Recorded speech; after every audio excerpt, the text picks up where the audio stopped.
The sky is not the limit. Space is not the last frontier. The Garden of Eden is not the true heaven. We need to rise above the universe, the causal universe, to the freedom of your soul. The sky is the limit of the earth. The space is the limit of the biophysical universe. Garden of Eden is a place in a higher dimension with the biblical story of an entity or entities walking around in the garden. However, liberation is beyond that. It's beyond gardens, beyond the lower skies.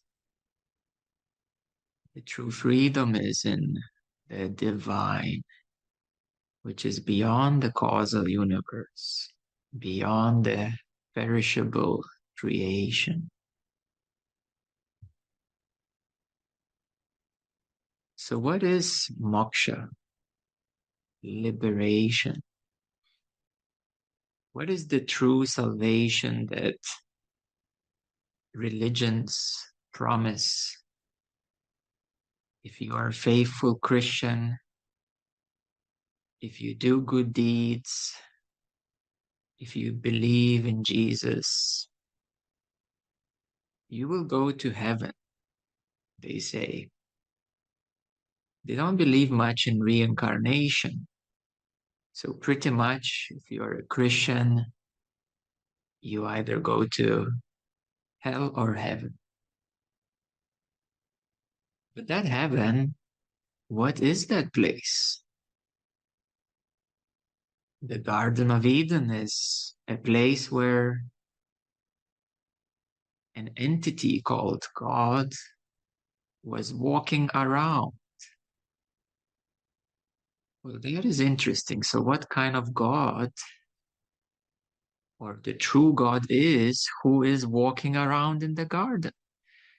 For the true God, as we know it, is the pure consciousness itself. It is everything and everyone. The light from which all came and which all is.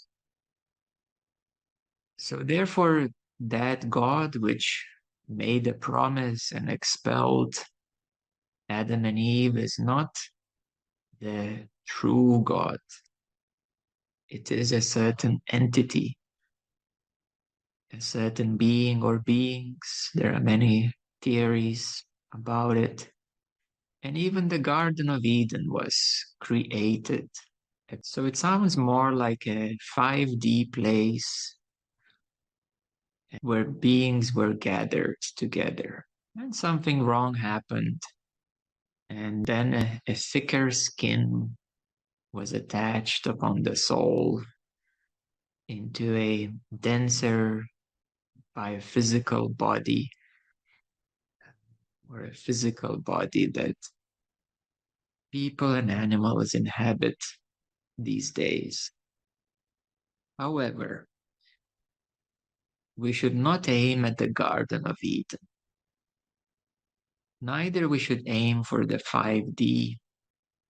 It is a lovelier place indeed. 5D is just another dimension in the Anda universe, the subtle plane, which is still subject to causality. 6D the same. In 7D, things change a bit more. In 9D, things are way more freer. But religions point to these various different places. So the Christian liberation is the lowest liberation to the heaven, which is not even properly described which one or where exactly.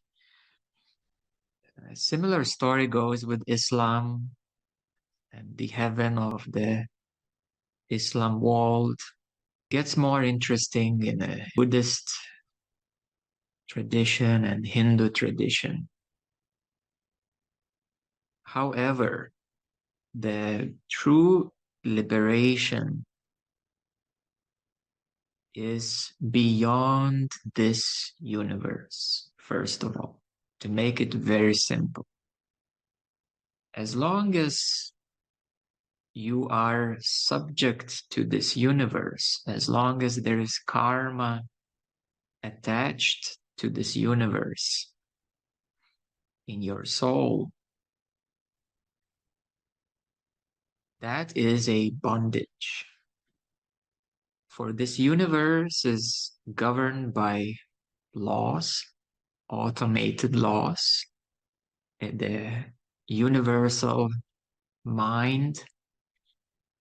Nowadays, everybody would call it the universal AI, just a new invented word that came recently into our existence. But essentially, the universe is automated in the natural laws. Natural means that they are created, and they are self-sustaining. And in this whole universe, everywhere is polarity.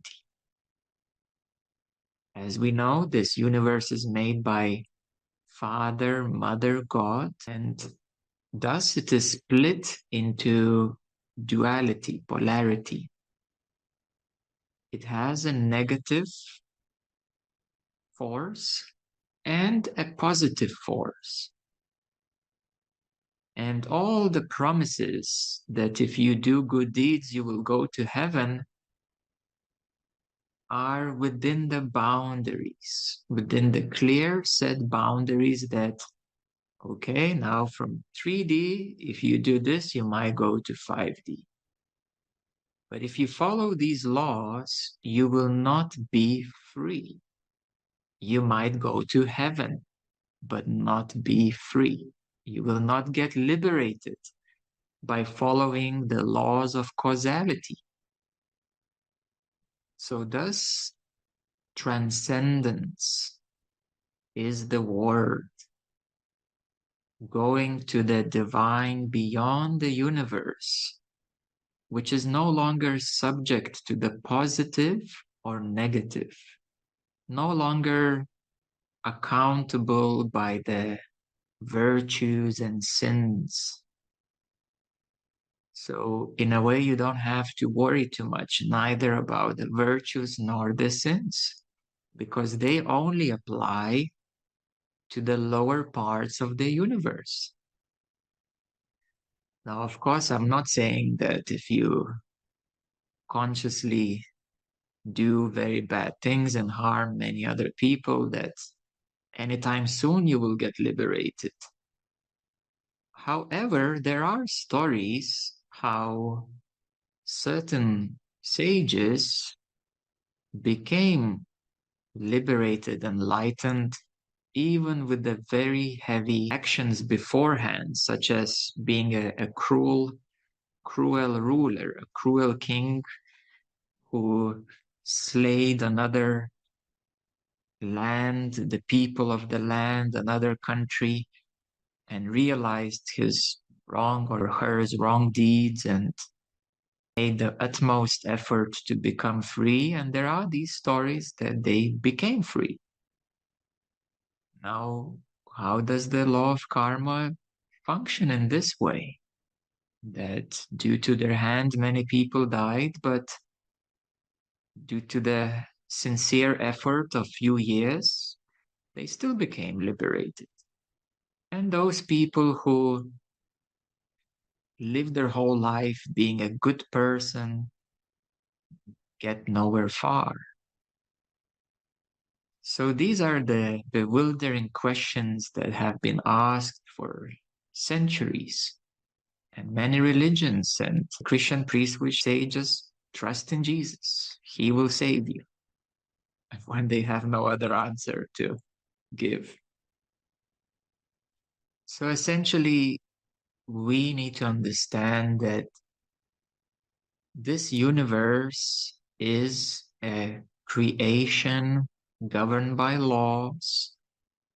Laws are applicable to a certain extent, not to cause too much trouble, so to speak. But in other cases, the laws can keep one entrapped. Well, we have a very clear situation here on Earth. What are our laws accounting to? Which make absolute no sense.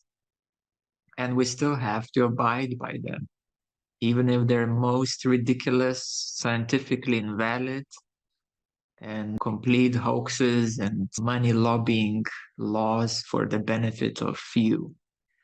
But they're still laws and we have to abide by them, apparently so here on Earth. So we're getting some good wake-up calls of how things work here. And with the same analogy, you may get a wake-up call how things work above. Because if you believe that you are a Pleiadian soul, a lovely star seed, and upon dropping this physical body, you will return to your soul family and reunite and be happily ever after. Haven't we heard many stories like that before? This is the New Age story. So even though you may have stayed in Pleiades or Sirius or Arcturus or somewhere else for a bit and made some nice friends over there, and perhaps some of your soul brothers and sisters are there, but that doesn't mean liberation. It accounts to another place which is maybe more lovely than here. So the sages have always said throughout the ages that the universe does have many densities, dimensions. Each one of them is governed by certain rules and laws and regulations. And yet again, we need to have a clear discerning vision, insight into the truth of what is the true liberation, what is the true freedom. So believing in your soul family, in your soul previous tourist spots in this galaxy, it's a higher, let's say, a new age hope. It's a 5D hope. And in my own personal experience, I have visited many of these places consciously in meditation in this lifetime. I have been to Pleiades. I'm connected with them. Actually, they're very lovely beings. There are many civilizations of different races, actually, humanoid and different than us looking people. Many of them are more advanced than humanity. Yes, that's true. Their technologies are amazing. They're galactic civilizations. This is where we are heading as well. But I will tell you that even if you go back to Pleiades, even if you go back to Arcturus or Sirius or wherever, Andromeda, what happens is that you will continue reincarnating there. So your whole lifetime here, you believe that you are the star seed and you're longing for your soul family, and finally you're dying, your physical body, you're leaving, and then you go back to your star family. You're so happy and reunited. And what then? And then you will find that you get another body.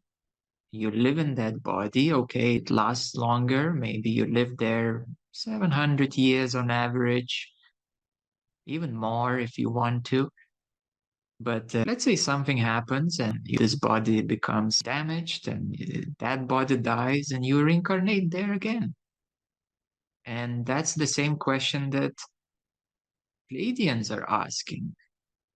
So essentially what they're saying is that the Earth is a 3D matrix, meaning a very limited, confined consciousness or collective consciousness, which is suppressed in many ways.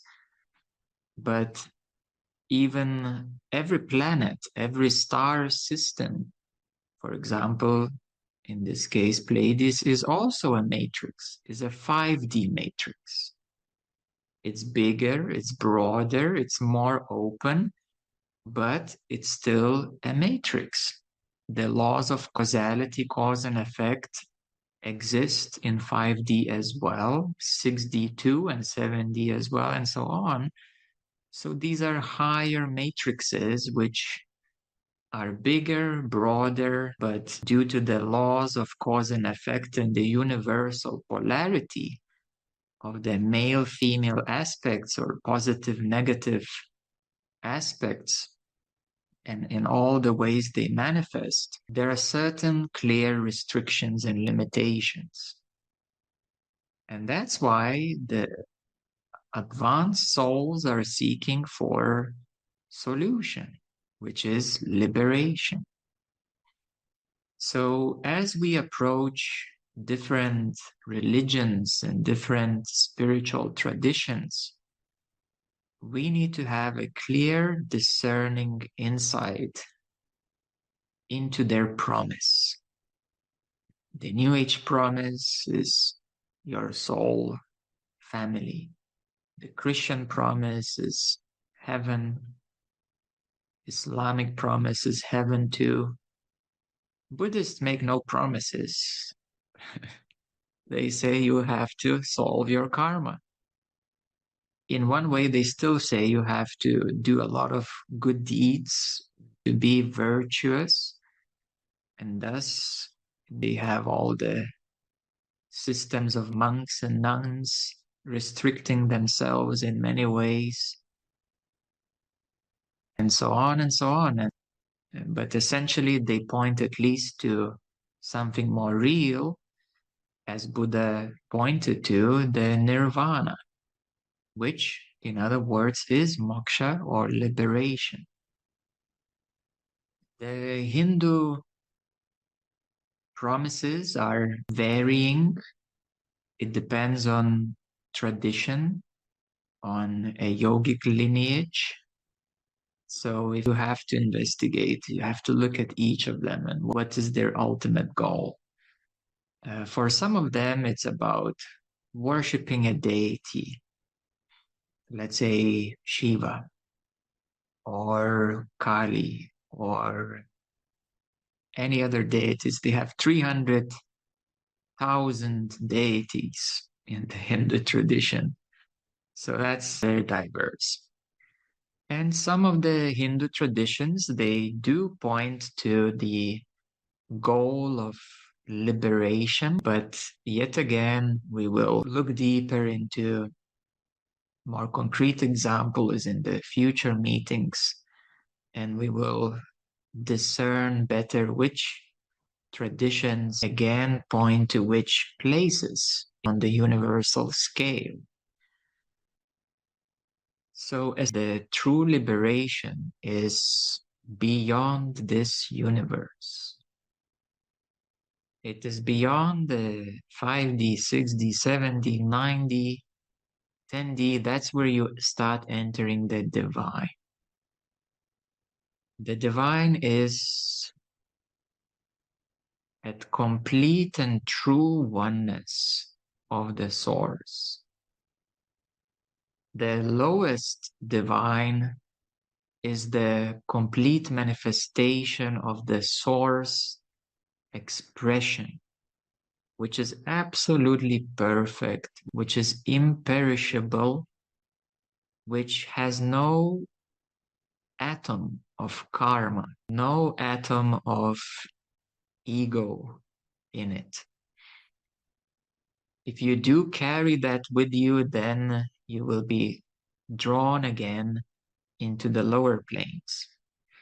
Now, some of you may ask, so at which point do we become liberated as a soul? Now, I will tell you that many of you are at a level of consciousness, divine love, which is 850 on the scale or above. And that means that you have access to the divine. You have openness to the divine. So in a way, you have received your traveler's visa to the divine. Now, the liberation is more like settling into that freedom. Not only having a traveler's visa, but having a permanent visa. That now you can truly permanently stay there. And the universe then is your oyster, so to speak. And then you can go back into the universe and enjoy it. You can still enjoy 3D, this body, and so on. You can enjoy astral and 5D and so on.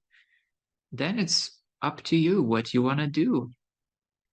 Just like having a certain passport in this world, let's say European Union passport as an example, you can travel and stay and live anywhere, wherever you want in the European Union.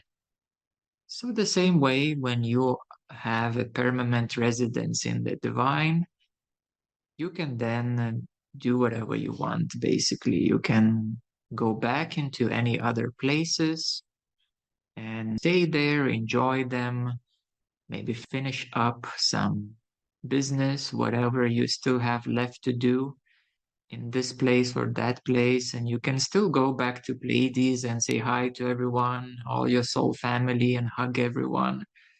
But you will no longer be bound by the matrices of these lower places. So then you become a free traveler. Or you may, after this lifetime, you may just choose to fully go back and stay in the divine. It is a common misconception that you will dissolve into the source. No, you don't. You become free. You become a free, sovereign soul. Sovereign means that not bound by karma, by this universe, and by causality, by forced reincarnation. But you become a truly being, one with God, God in your heart, God in your soul. Your soul continues advancing, growing, and evolving, so to speak. And you keep enjoying the whole creation. That's why there are souls.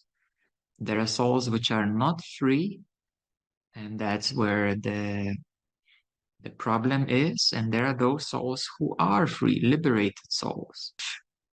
Now let's consider this. If the misconception that when you become liberated, enlightened, that you completely dissolve into the source, if that would be true, then it means that you would have no connection to any other gurus of the past. If you would call on their presences, they would not come because they would not be there. They would be gone, dissolved. And that's not the case. We can easily call up onto any other guru of the past and meet up with them in the higher planes wherever they're now, or whatever things they do, whatever they project into, whatever tasks they undertake. So that is the good thing, actually, that all the gurus of the past are available to us as our guides, as our friends, as the way showers, to give us a hand. And this is the most amazing thing. So this gives us a good understanding about liberation, moksha.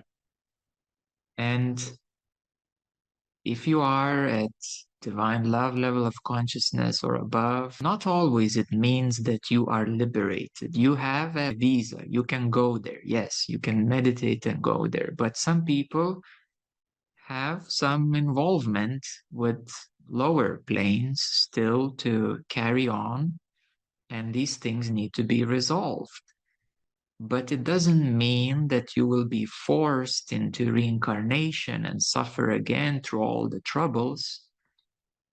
Let's say you open up to divine love and suddenly you pass away.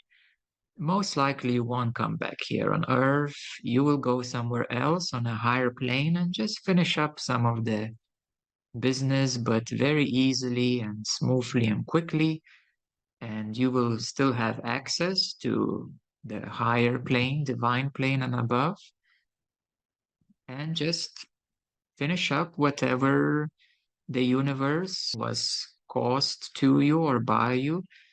And that's it. The key business is done. The debts are paid. The disbalances are solved. The forgiveness is given and received and so on. And no hard feelings, and you can move on. While for other people who open up to these higher levels of consciousness, it does mean that basically their souls are free. And these are slightly more rare individuals, but there are in our community. And they have done some good work beforehand of purifications and lots of healing and so on. And well, they've earned it. They did their job. They healed and forgave everyone, everything, and resolved most of the key challenges of their lives. And opening to the divine did bring them a big sense of liberation. Now, this is nothing to be concerned about at all. It is your journey. It's always unique to you. It's individual to you. There is no who is quicker, who is slower. It doesn't matter. What matters is your journey, your soul. That's what matters at the end of the day. And of course, when you develop yourself in this beautiful way, then you can help others. And think of it, if you are free soul, liberated soul, enjoying the divine, enjoying these places, then what brings you joy and happiness? What naturally happens is that other people start noticing that you are happier than you are supposed to be. And how come, you are so happy, so to speak, so at ease and not worrying too much about life and world and media and politics and so on. So people naturally, they start sensing something in you. They start asking you questions and you start joyfully helping them out. And this is the most beautiful natural thing that happens basically to everyone. That then what gives you joy is to naturally help others. So that's how it goes, basically for everyone. Very rare individuals would kind of prefer distance. Well, there are various reasons, but the reasons can be to avoid the trouble or to be safe, not to get caught up into something. But again, it's a certain avoidance. But the true freedom is to be wherever you are. It doesn't matter in London, New York City, or Malta, or New Delhi, or wherever you are, you are. You help whoever is around you. That is more of a sense of true freedom. The environment does affect your experience and many things, but if you are truly settled in that freedom, the divine freedom, then wherever you are, you can help someone. So the liberation is attained when we go beyond this universe, this whole universe. Now, these are clear words, but how deeply that reaches you, it depends on your whole framework of religious understanding, spiritual understanding, universal understanding. Because you may say, okay, Mindo said the real freedom is beyond the universe, so I'm gonna worship Kali, that she will help me out. I'm gonna worship Shiva. But hold on a bit, isn't Kali and Shiva the aspects of this universe? Huh? Aren't they the aspects of this universe? So that's why my words are simple yet deep, that you need to go beyond this universe. You need to go into the divine, beyond, to leave the whole thing, well, to transcend it, to go beyond it. So thus, we have to really reevaluate and look very closely at where we put our hopes and our efforts. And there might be reasons. Of course, Kali can help you to remove obstacles.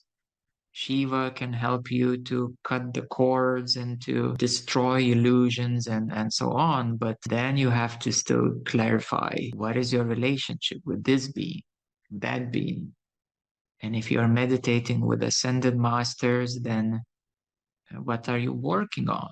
Maybe you're working on specific things, which are great, which are wonderful. And that's what it means, that now you're working on the fifth ray of healing, and you're releasing this and that, and you're adjusting to the fifth ray, the green flame, and so on. And that's amazing. This is wonderful. This has to do with ascension, with your higher dimensional bodies, but not with liberation. And that's okay. Well, there are many purposes, many things that we do. So, therefore, liberation specifically means the freedom beyond the universe. And whatever you do, I always invite you to be clear and discerning that I'm doing this for this purpose, and I know that this is for this purpose. And sometimes you do need to heal something and forgive, let go, and so on, or attune to this and that. And it's wonderful. It helps you to balance and purify and ascend in higher in your vibration and so on. Clarity and knowing what you're doing is of utmost importance.